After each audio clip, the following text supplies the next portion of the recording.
I've always equated bodybuilding to mountain climbing.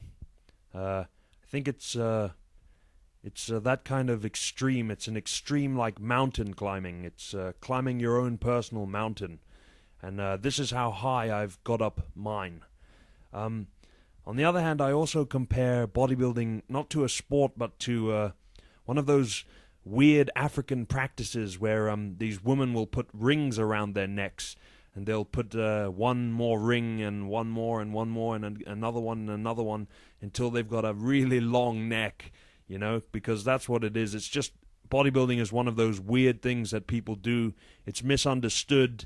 That's what it is, but it's not misunderstood for the wrong reasons. It is something strange, and it's always going to be something strange. Why we push ourselves to do things like this, you know? Are we sadists or something? We're often asked. No, we just like climbing mountains, and this is our way of doing it. You know, we're like mountain climbers, you know, and it's a lonely journey because we climb all alone, but every now and again there's a buddy behind you like Mike over there, and he's watching to make sure you don't fall.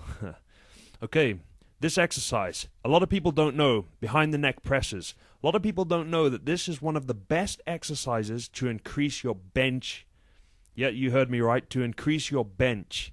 One of the best exercises to increase your benching, including with the power cleans like that.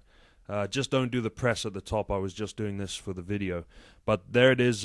Behind the neck presses are fantastic. They build your pressing power, you see, in your shoulders and your arms and in your wrists, and they build all the muscles and tendons and the strength of the bones as well that you need for benching. So I tell a lot of guys in the gym, you need to do that if you want to increase your bench. And my bench has gone through the roof. But as you can see, I can do quite heavy behind the neck presses. They're very difficult. Okay, power cleans. Now, I was saying earlier in another video, these are, if you do these, you actually don't need to do shrugs, and you don't need to do upright rows either. These are some heavy ones I'm doing here.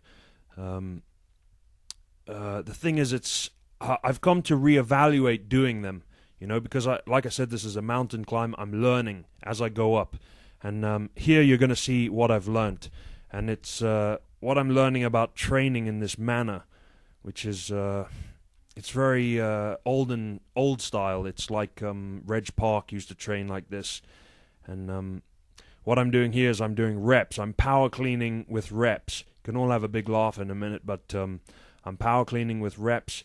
And I'm doing it for the camera really as well, but it's a mistake because watch what happens in a minute. Whomp. Yeah, I didn't put that in one of my videos. So what I've learned from power cleans is that you don't necessarily need to do them as heavily as I'm doing them here in this video, or you can do them heavy, but you definitely mustn't do reps. I mean, not like I'm doing there, 5-6 reps. With 100 kilos, 110, 120 kilos, you're going to get injured because your hands start to sweat, they get slippery, and it's going to slip out your hands. And like in that video, I'm lucky I didn't injure myself, but it's like I almost fell off the mountain. How's that for a metaphor? Bodybuilding intelligence, huh? Yeah, it's the thing about steroids, you know. I see steroids as anti-intellectualism. Taking the brain out of bodybuilding. So the stereotype of bodybuilders being these real idiots is actually correct. It's the ones who take the steroids, you know, because they don't have to rely on their brains to make their bodies grow. And because a good friend of mine, Sander, who trains at Days Workout, actually put it very well. He said, it doesn't really matter how you train when you shoot yourself full of steroids, because you're going to grow no matter what you do. You lie down and use cables instead of doing proper barbell curls, it'll make you grow. Okay, here's another example of something I've come to reevaluate: deadlifts. Is this bodybuilding or body breaking? You know, let's remember that this is natural bodybuilding. Okay, Deadlifting is very good. It's excellent. Builds huge strength. But nothing, I don't think any single exercise has set me back more in my experience as a bodybuilder than deadlifts. In this very deadlift that I'm doing, I snap my finger tendon. It snapped. I haven't shown it on my face or anything, but during that lift, my the tendon in my finger snapped. And I mean, it snapped so loudly to me when I was doing the lifting that I thought I had broken it. So I thought I'd broken my finger. So yeah, I don't know about deadlifting. I think you should keep it in your routine, just like the power cleans, but go lighter. And always keep it as one of the core exercises that you do.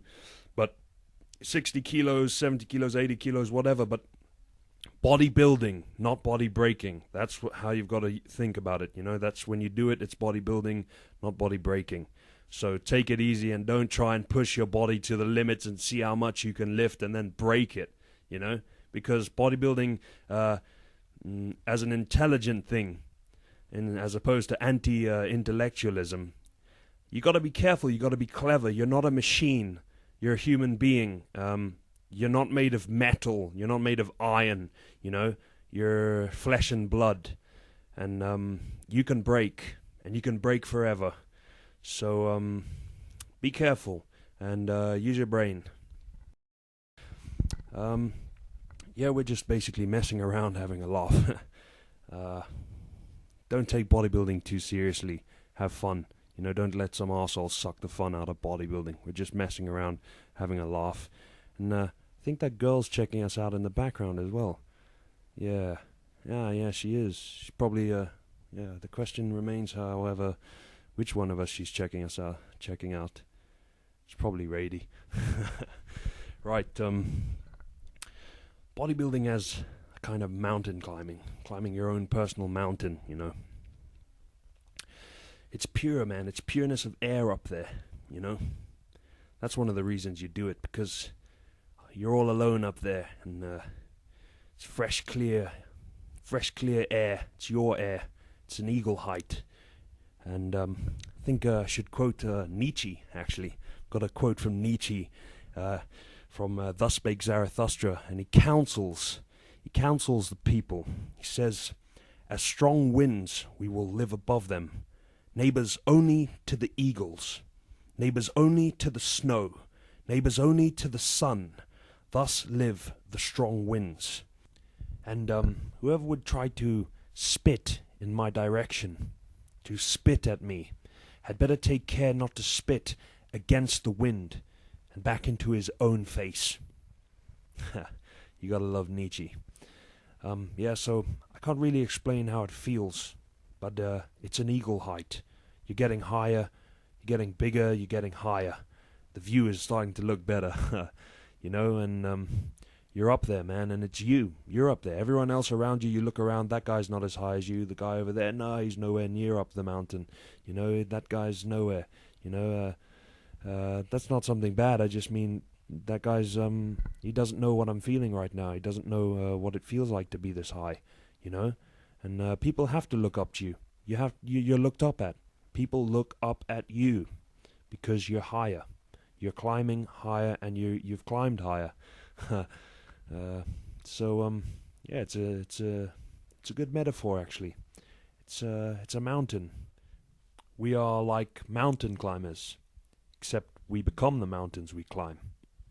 And yeah, okay, you can shoot yourself full of steroids, and you can think that you're climbing, that you're getting higher, that you're getting a feeling of what it's like to be there. But I assure you, you are not. You are not. There's no way, man. I'm sorry. There's no way to stick needles in your backside and swallow down tablets and come to the gym and start growing and getting bigger and even get a sense of what I'm talking about. You're not going up the mountain. You're going underground. You're digging underground, man. The air up there is pure, and the pursuit is noble. And it's climbing your mountain, man. It's your own personal mountain, and you're going up, and it's your strength, it's your determination, and it's you. It's your will. And it always takes you to the top instead of underground.